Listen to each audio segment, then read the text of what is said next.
interesting stuff coming out on Iran. And I was thinking I'd kind of written off the certification of the Iran deal, which is October 15th. I believe it's up for recertification. I'd sort of written it off as this is one where this administration has caved, and we are now full on supportive of the signature piece of legislation of Obama's second term, or the signature political accomplishment of Obama's second term, the Iran nuclear deal. But now it feels like something's happening. It feels like there's some momentum to perhaps cut it off. The president's signaling he's quite skeptical of it. But should I get my hopes up, Dr. G, or is this wishful thinking? Look, the jury's not out yet, Alex, on the JCPOA Iran deal's recertification, but I can tell you one thing. I was in the Oval the day it was recertified last. Mm-hmm. It was the president behind the Resolute desk. It was Steve and myself on the side of the president. It was H.R. McMaster, Rex Tillerson, and Mnuchin who were saying we have to recertify. And I'll tell you one thing, the president was not happy last time about his being pushed to recertify. He said, you're giving me the same excuses you gave me last time. And I told everybody after I left the White House, he will not recertify a third time with these excuses. Yes. And the nail in the coffin, or the thing that supports the president, is what we found out a week ago. There's this Section T, or paragraph Section T of the original Iran deal that is supposed to allow the IAEA inspectors, the International Atomic Agency inspectors, onto military sites in Iran. Iran has refused access to the IAEA, and I think that's it. So there will be no recertification. The question is, what happens in the 60 days after that? Does the administration throw it to the Senate to deal with this?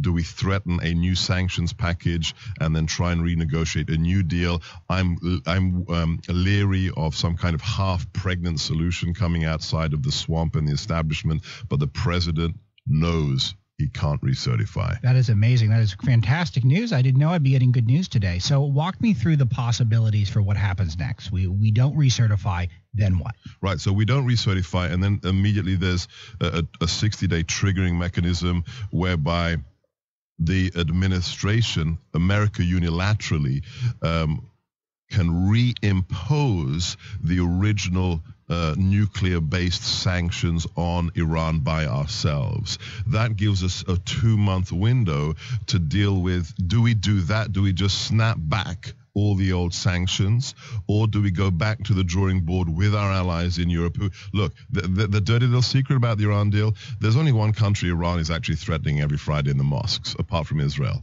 And it's not Germany, it's not France, it's not the UK, it's us. So the idea that this is a club of equals dealing with Iran, it's totally bogus. Of course. And everybody else on that deal, especially Germany and France, is making a lot of money in Iran. Therefore, they're not exactly unbiased in terms of the JCPOA and doing business. And this is a commonality, and you know my role at Breitbart, Dr. G, is I try to have a basic knowledge in everything and then try to get that 30,000-foot perspective. And it seems like there's a common thread within America's foreign policy in virtually every deal we're in, where other countries don't pull their weight, where we twist in the wind and we have to bail everyone else out, and we have to do more than they're doing, with the exception of Israel and a couple places. But there's so few countries that really are committed to meeting America on an even playing field. Not only that, they're just not doing what is required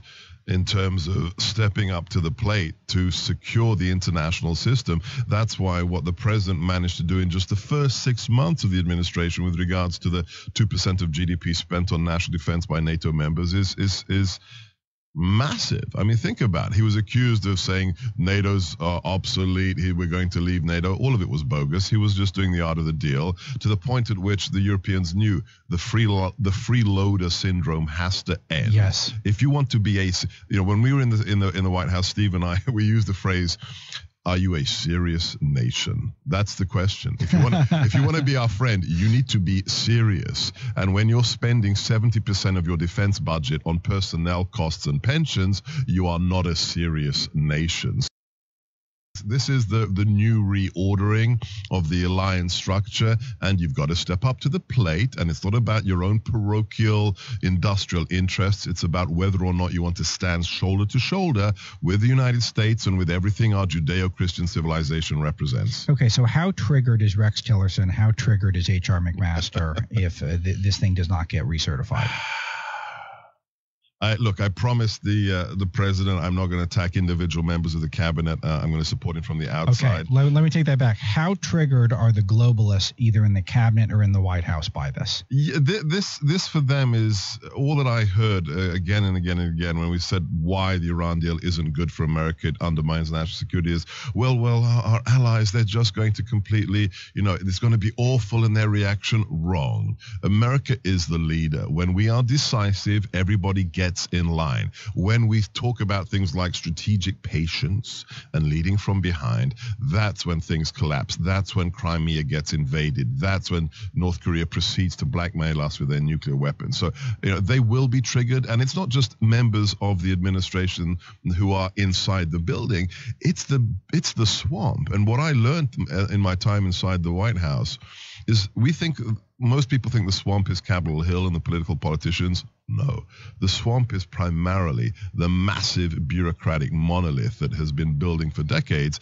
It's the GS-12s, the government service bureaucrats who think they know better than the person who's duly elected to be the president. They're going to have conniptions, but you know what? That's fine.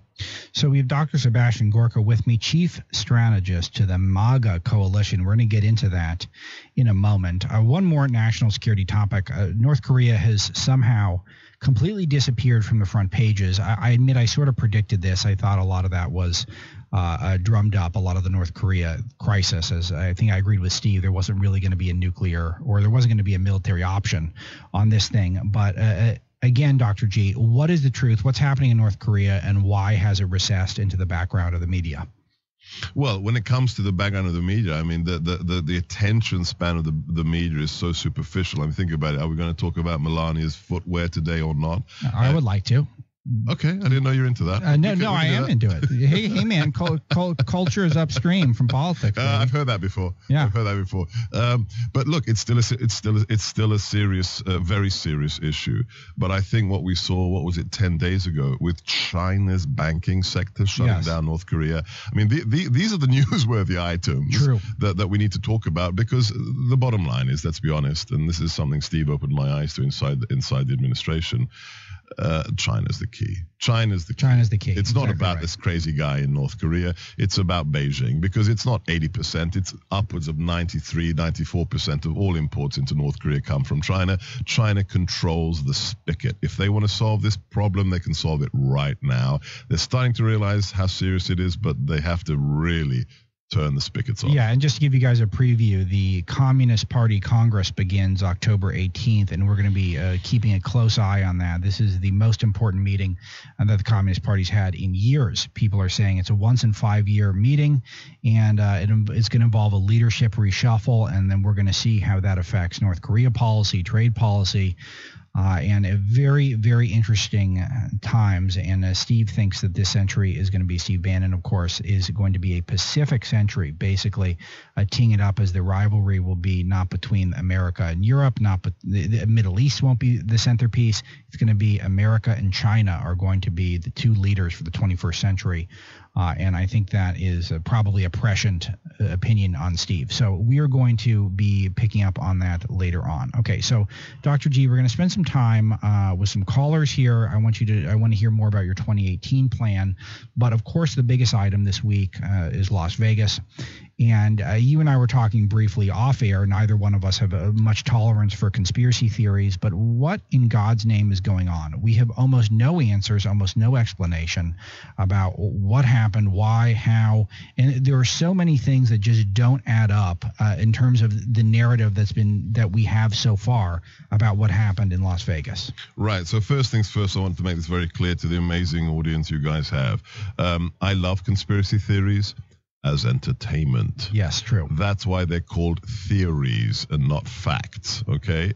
I think conspiracy theories taken seriously kill the mind. They kill critical thought, and they obstruct you from taking responsibility for understanding how the world operates. So that's first things first. So I eschew them at all costs, but let me just state, as somebody who follows these things intricately, who has a knowledge of guns, who's been working in counterterrorism for decades, something just simply does not add up about the attack in Las Vegas. The lack of information. I mean, I think the local law enforcement are clearly under immense pressure. The sheriff that spoke recently was doing a sterling job. But the lack of information coming out of this, the largest shooting incident in modern U.S. history, is just galling and disturbing. And one thing I'd recommend your listeners to do, watch the 33-minute nonstop video interview with the killer's brother. If you want to see the most peculiar interview in modern televised history, watch that. It's up on YouTube, and it is very, very strange. Okay, we'll check it out. I haven't seen it. What are some of the highlights? As far as I'm concerned, and this is what I tweeted out about it, it is a systematic 33-minute whitewashing of a mass murderer, talking about how he's just a normal guy, how much he loved his girlfriend. This is the kind of tender individual he was. Watch the way he speaks. Watch his body language. A body language expert has already analyzed it with a very, very pejorative analysis of whether this man was telling the truth.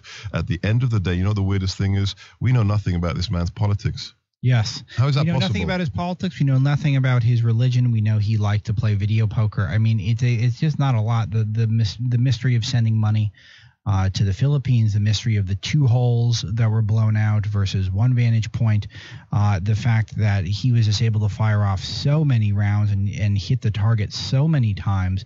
It's just none of this makes sense for a man in his late 60s, and there might be reasonable explanations, Dr. G, but we're not getting them. No one is walking us through them. And just say, please calm the people down and explain to us how this happened. ICE is doubling and tripling down, taking credit with zero evidence, mind you.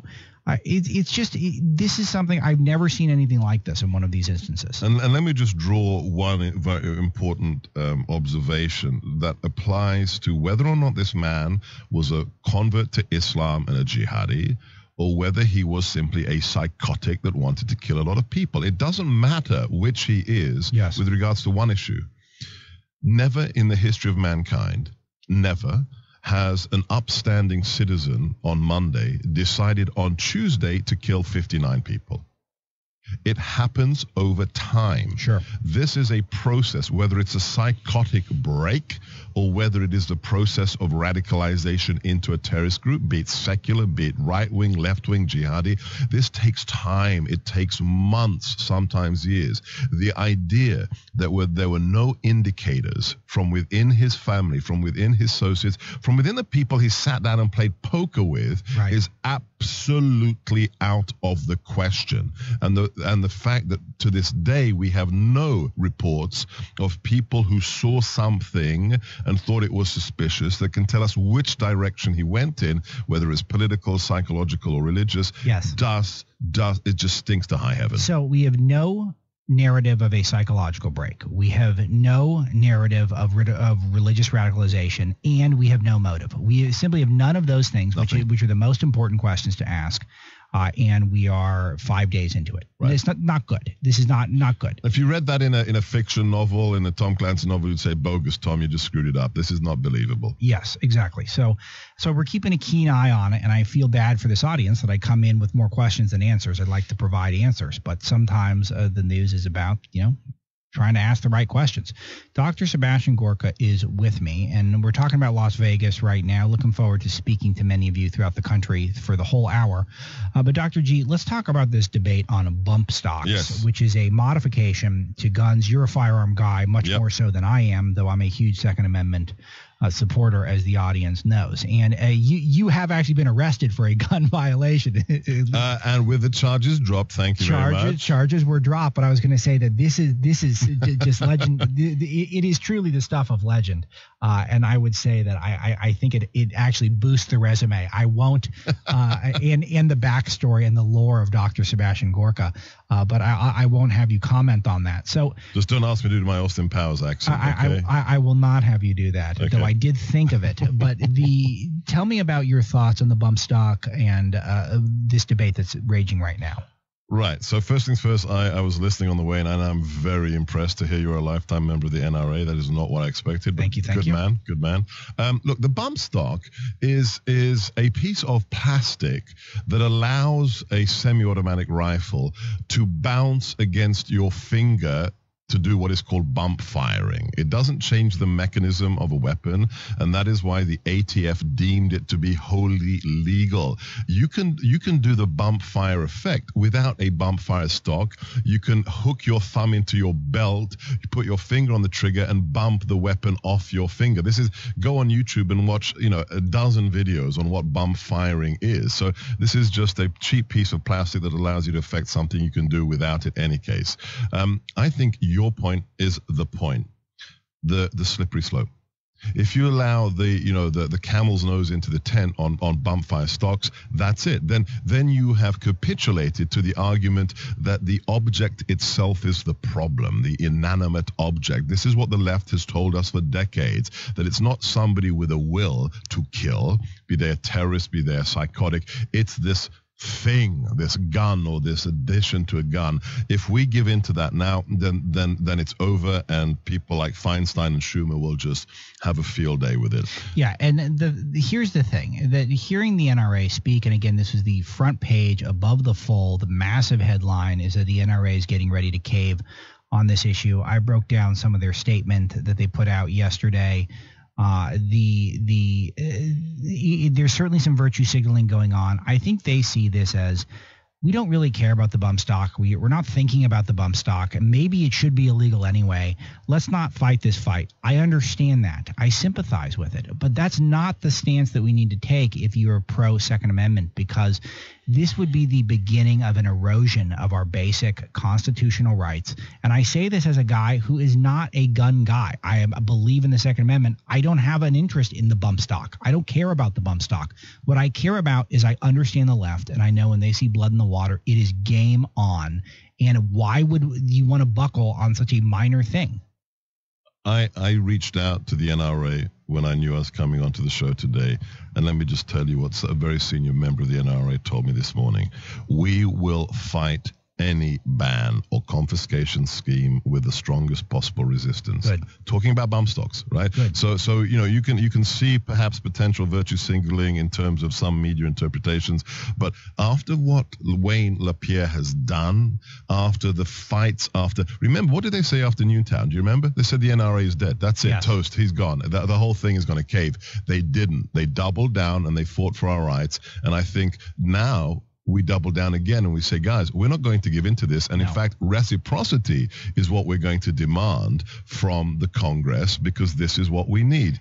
Exactly. And that is the message that I want to put out there, is not only is the left not going to get any restrictions based off of this horrible event, which is pure evil. There's no doubt about it. Right. But they're not going to get anything that they want. We're going to double down, and we're going to call for national reciprocity, just because we think that will make America much more safe than the ban on this stupid plastic bump stock thing. Right. But doubling down has worked for the left for 40 years. Yes. Now we need to be doing it. That's exactly right. Andrew Breitbart. That's what he taught us, right? Dr. G, let's talk about the MAGA coalition. There's all of these populist, nationalist, grassroots, conservative-oriented groups, PACs, efforts that are going to take place that I do believe are going to unseat the donor class as what guides the Republican Party, and you're getting in on it with your MAGA coalition. Tell us all about that. Right. So the Make America Great Again Coalition is a brand new super PAC. I'm the chief strategist. The way I like to describe it, the bumper sticker for us is we are the PAC for the forgotten men and women who voted for Donald Trump. Super PACs have a well-deserved, infamous reputation in this city as just the transmission belt for special interest groups and swamp dwellers. This is not what we are. We are here. We're not backed by some special group that is interested in breaks for realtors or tax engineers or Wall Street, you name it. It is made up of grassroots representing the grassroots, but very important because you mentioned everybody else.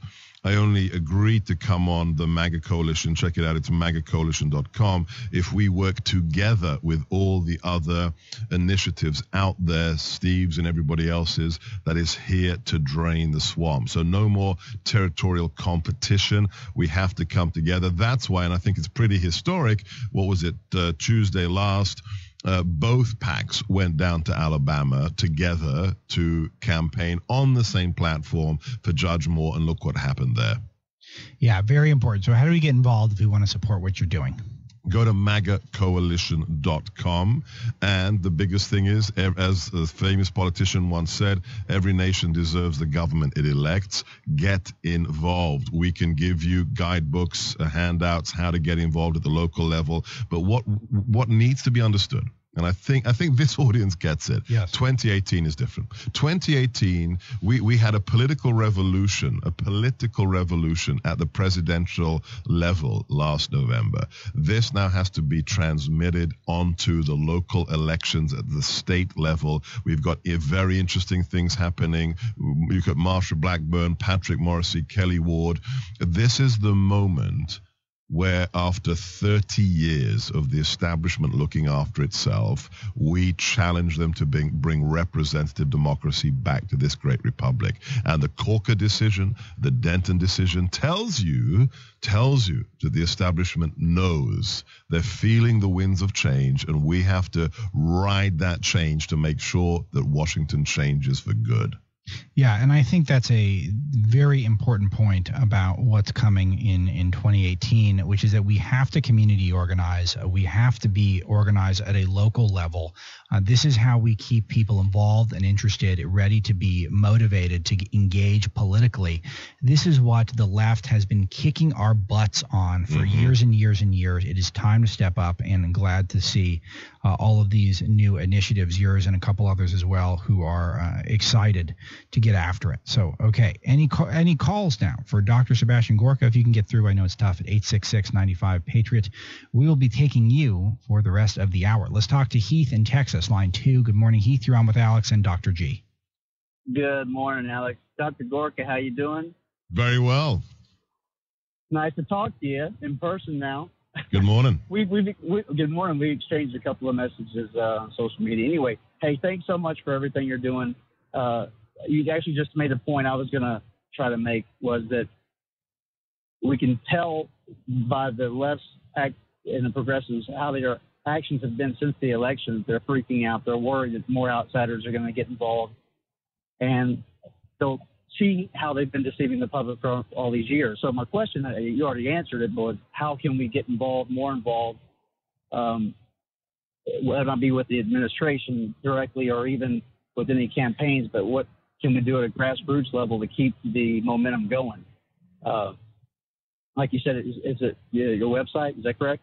Yeah, magacoalition.com. Check it out. And think about, look, we have to approach this whole question a little bit differently. Why? Because the left is better at this because they think collectively. They are the Borg. They are the hive mind. We are conservatives. We are predicated on individual liberty, rugged individualism.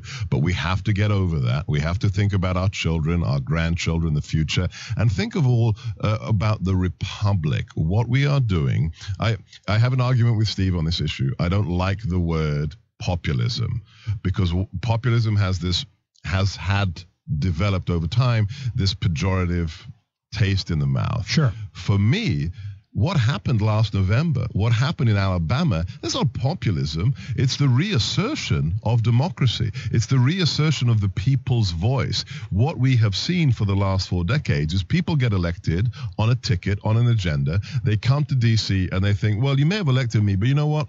I'm smarter than you. So I may have promised you X, but I'm going to do Y. What is happening right now is breaking the back of that tradition. If we elect you, you stick to the agenda, and if you don't, we're going to primary you or we're going to support somebody else. That's what my MAGA coalition is about. Good stuff. Thanks, Heath. I appreciate the call. Thanks so much. Yeah, Thank you're you. welcome. Number's 866-95-PATRIOT if you'd like to have a discussion with Alex and Dr. Sebastian Gorka. Feel free to give us a buzz. Jim in Iowa, line 6, you're up next. What's going on, Jim? Just waiting to start my workday. What a great way to start it off. I get to talk to Dr. G and you. This is quite awesome. Thanks for throwing in the U, Jim. I actually wasn't anticipating that. Dr. G is a larger than life figure. Names. You know what I'm going to do? I'm going to call Dr. G on the way into the studio just so I can get fired up. I was thinking, I'm starting my workday. You know what gets me jacked up? Talking to Dr. G. All right, go ahead, You're on Jim. fire already this morning, Alex. I have to say. Thank you. And thank you guys for, you guys, are both working to make our country great again. And that's, we need more of that. And I've been listening to you guys for the last 30 minutes. So I got like 9,000 things I want to talk about, but I'll only pick a couple. I called in on the question. The question was, with what's going on with Iran, is this more of, bad advice going to Trump, or is this more of backdoor issue problems dealing with, the fact that we got North Korea on one side, we got, 3 natural disasters, this thing. And it's easier to leave that on the back burner than it is to handle and deal with the short fat guy in front of us first. Is that what's going on? Yeah, I get it. Great question. So I really appreciate you doing this. I mentioned this in a speech I gave yesterday. Let's stop for a second and look at the last 8 months. Think of what's happened in the last 8 months. 3 natural disasters, the largest mass casualty shooting in U.S. history, and North Korea. Modern history. Let's just add this all up. Yeah, this is a series of events that would have tested any administration. But I have to reassure you, the master of multitasking is the president. This is a president who can do all of these things at the same time, not just chew and walk gum, but he can chew and walk gum and play, solitaire as well at the same time. So this isn't the it's on the back burner. Well, what about Candy Crush? Let's not go there. I hate those messages from Candy Crush. The bottom line is that this is still a serious issue, and it's less. I'd like to get past the lazy journalistic expressions of what's going on in the White House. That there's 2 blocks, and it's just you have to choose your membership card for which block you're in, the globalist or the non-globalist. It's much more complicated than that. And our bigger problem, and I'd love to do an hour on this with Alex, is how we are the most powerful nation the world has ever seen, but at the same time for the last 20 years have been the most astrategic. We are the dumbest nation when it comes to strategy because we're so powerful. The president is changing that. Yeah, and it allows us to be naive. Yes. And allows us to be to ad hoc. Yeah, overly fair, and we can procrastinate in terms of our thinking. We can be intellectually lazy. We can get away with that stuff, and we can take this posture of being the nice, sweet, cuddly character, and then it ends up burning us, and then we're left with a big mess to clean up. It happens over and over again. And Jim, thanks for the call. Very, very important question, and I love when you guys fire us up. All right, let's go now to how about Jeff in Jersey? Jeff, line 1. You're up next. Go ahead. Good morning, guys. Big fan of Dr. Gorka. As much as I do not want to bring up former President Obama, I think the Iran deal and a lot of the former president's actions, both in office and out of office since, even the Paris Climate Agreement, I think he has an underlying plan, an overall plan of emerging as a leader of the globalist government, weakening our country. It seems like a lot of his actions kind of point to seeing himself, and why he stayed involved after office, that he sees himself as being a prominent player, if not the leader of a European Union type, but now with America wrapped into it, leader. I was wondering what your thoughts on that were. Yeah, this is a very interesting thought from Jeff, is that what's next for President or former President Obama, Dr. G? Because it sounds like getting in charge of one of these global coalitions, perhaps really the revitalization of a waning globalism could be on Obama's agenda. I have a different take on this. You read what the president wrote about himself, the comments he made. I'm talking about President Obama. He's a fundamentally lazy man. And he's actually admitted it. The idea that he's this Machiavellian guy in a cave somewhere with joysticks, running the world, it's never going to happen. Well, I mean, he can't be too lazy, but it's a relatively speaking for someone who's a leader of the free world. Right. I mean, this is a guy who loved to, hang out watching ESPN and basketball, and then, I mean, look, this is an individual. Let's just stop for a second. Who on his iPad, they put his daily intelligence brief on his iPad so he wouldn't have to interact with another human being, and he read it less than 45% of the time. I mean, that's how committed he was to being the president, let alone running the global world. So what do you think his motivation was? Do you have a theory on that? What was his MO? For being president? Yeah. I think he was totally ideological. I think the person whose knee he bounced on in Hawaii inculcated him with a true belief that America is the problem. I mean, you don't get the apology tour unless you really believe we are the new British Empire exploiting everybody else and we have to be taken down a peg or 10. So I don't think he's the problem. I think what has been built in the last decade, the Podesta, Clinton, echo chamber, Ben Rhodes, Schlepp, and everybody else, they're the people I worry about more because they're really active. They don't sleep. They carry the fight on, and it's always about narrative. Remember, what did Hillary say in her MA thesis we're not allowed to read? The fight is everything. And those people will not stop. I'm not worried about the former president. I'm worried about the Clinton, Podesta, Ben Rhodes, echo chamber that is still undermining U.S. national security. Sure. I tend to agree with you for now, but we'll see. I think that could change very quickly. Jeff, thank you very much. Appreciate it. Okay, here's a fun one. By the way, I wasn't joking when I said I'm taking the hour off, and you are doing all the work here, Dr. G. Glad to. We got Lou in Canada on line 2. This could be a fun one. Lou, line 2. What's going on? Oh, hi. How are you? Great. Oh, good. Dr. Gorka, it's an honor talking to you. Don't mention it. I had one question. How do we usurp Prime Minister drama teacher up here in Canada? Because he's making a mess of this country, and if I could get some advice from you, I would put it into effect immediately.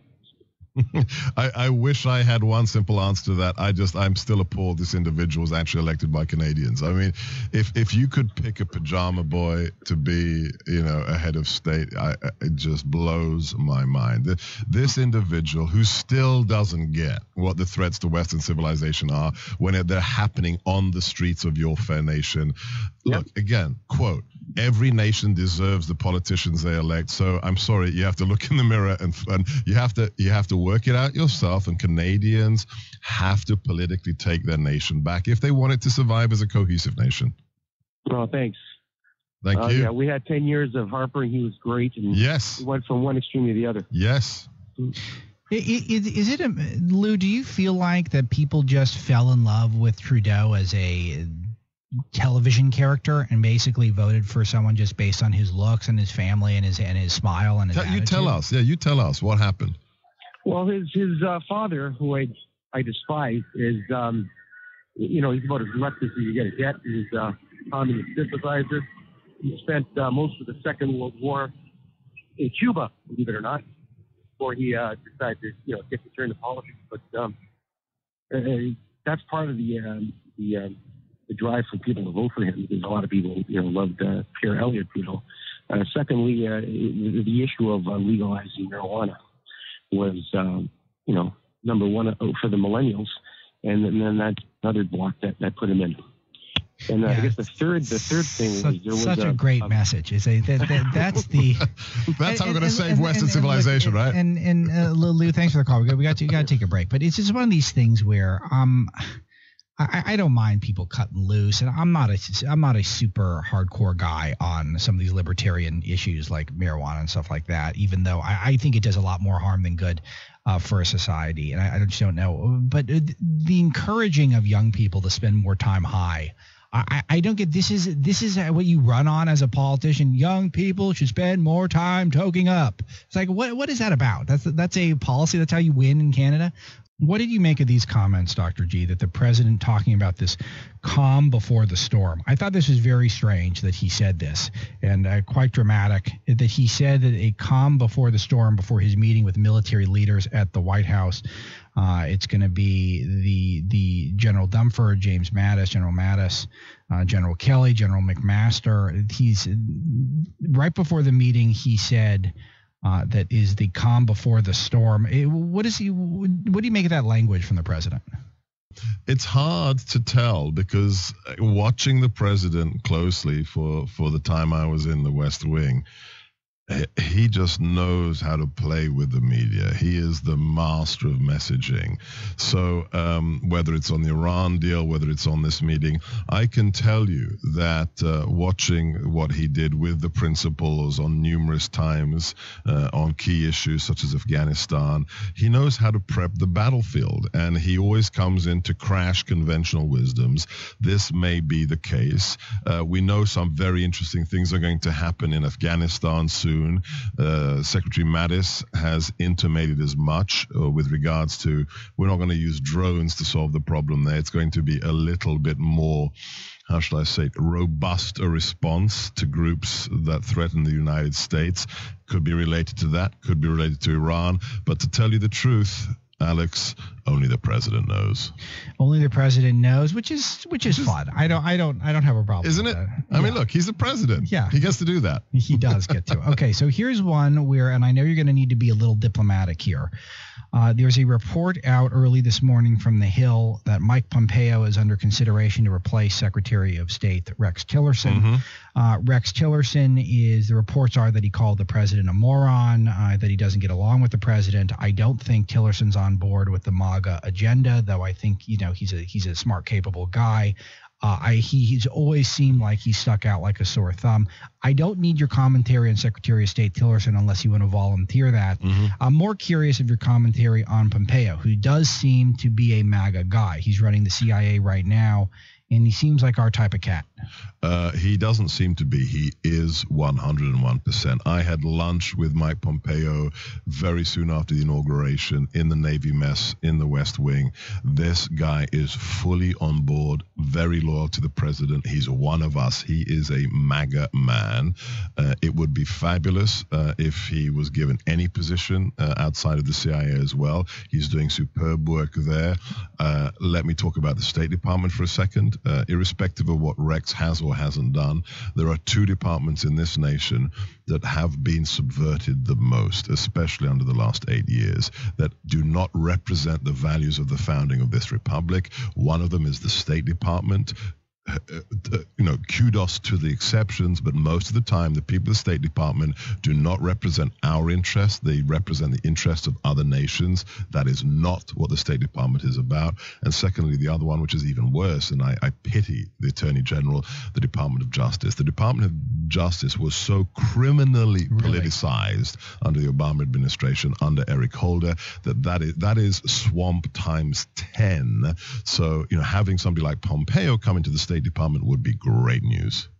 Wow, that is a powerful endorsement there from Mike Pompeo. Do you think that the subversion of the deep state, of the State Department in particular, do you think it was by design? Because remember, it was run by Hillary Clinton and John Kerry. Or was this something that just sort of came about because it attracts bureaucrats, full-time government, swamp folk? Yes and yes. It was, for the longest time, for decades, it was a cultural issue. The State Department attracted a certain type of individual that thought, you can sit down with Iranian mullahs. You can sit down and negotiate with the Taliban. We're all humans at the end of the day. Yeah. And who denied, the postmodern, so-called sophisticated Everything's secular. A transaction. Everything's a transaction. Also, everything's negotiable, and everybody at the end of the day wants the same thing. So culturally, it built up that character as a machine. And then under Clinton, then under Kerry, it was ideology that was driving everything. We have to change the world. We've got to fight for LGBT rights in Catholic nations, in Africa, in Christian nations, and just connecting, the ideology to the culture in ways that were detrimental to the U.S. interest. All right, let's head back to the phones. As much as I could ask Dr. Gorka questions all day, we do not have time for that because, hey, it's Breitbart News Daily. It's not Marlowe News Daily. Let's talk to Lynn in Pennsylvania, line 4. You've got a comment or a question for Dr. G. Hi. First of all, it's a pleasure to speak to both of you. I'm Jewish, and you just gave some phenomenal news today. This is a joyous time and out on our Jewish calendar. So the JPCOA not going ahead with that is just the greatest news around. I think that Obama was more than anti-Semitic, the way that he treated, Bibi Netanyahu, and the money that was given to Iran was just an abomination. The whole Iran deal is horrible. The fact that President Trump is doing what he is doing is just so phenomenal. I'm just excited, and that's more than anything what I wanted to say. I cannot tell you how wonderful the news is with that. That is probably one of the bedrock of everything with his administration. I mean, tax reform is wonderful, but I'm more excited about the Iran deal more than anything else, to be honest with you. And Dr. Gorka, what you've done is fantastic. You are behind the scenes. I know what you and Steve do. You are just the greatest. That's too kind. That's too kind. One brief reaction, if I may, Alex. Yeah. Let's talk about Israel. Let's talk about anti-Semitism. You brought these things up. Anti-Semitism in its ugliest form still exists. The tiki torches and the neo-Nazis in Charlottesville, that's blatant anti-Semitism. But there's a new version of anti-Semitism, and it really was expressed in many ways under the last administration, and that's anti-Israeli attitudes. True. This is the new anti-Semitism, and it's not about loving a nation.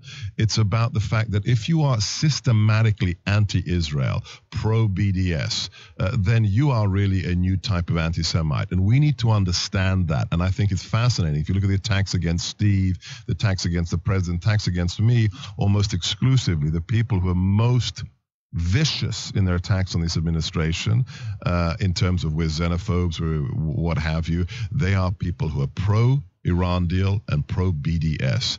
That tells you everything you need to know about people's real agendas. Okay, thanks a lot, Lynn, for the call and for the kind words. All right, so Dr. G, you got a minute and a half left, so I'm going to try to introduce what the other callers want to talk about. Give me your 10, 15-second response. Okay. Thoughts on George Soros from Rick in California. George Soros is, as somebody whose parents were Hungarian, it's just a tragedy. A man who broke the Bank of England, who rode capitalism to become a multi-billionaire, now wants to destroy it. He literally has sucked the marrow of freedom, of capitalism, of the Western world, and is now doing his darndest to undermine and destroy it. Now, there's another MAGA government in the world. It's Viktor Orban's Hungary. I'm pretty close with a lot of guys that are big players in Hungary. I'm fortunate enough to say, and he really is the boogeyman there, is they think of him as, yes, as the opposition party. Okay, Michael in New York wants to know what we can do while we've got the Senate. What's on your agenda legislatively? Look, we've got to do the wall. The president is going to build the wall. The Senate has to get on board. And tax reform. These are the two most obvious things that have to happen now. All right. And Michael in Chicago wants to know how to get involved if you're on the left if you're on the right in a liberal city.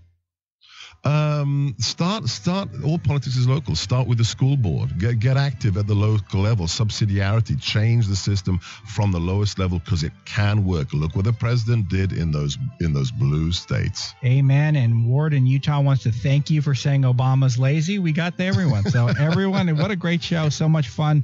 This could be a spinoff, Dr. G. Really appreciate it. I'm having a lot of fun. Thank you, Alex. All right, Dr. Sebastian Gorka, MAGA Coalition Chief Strategist.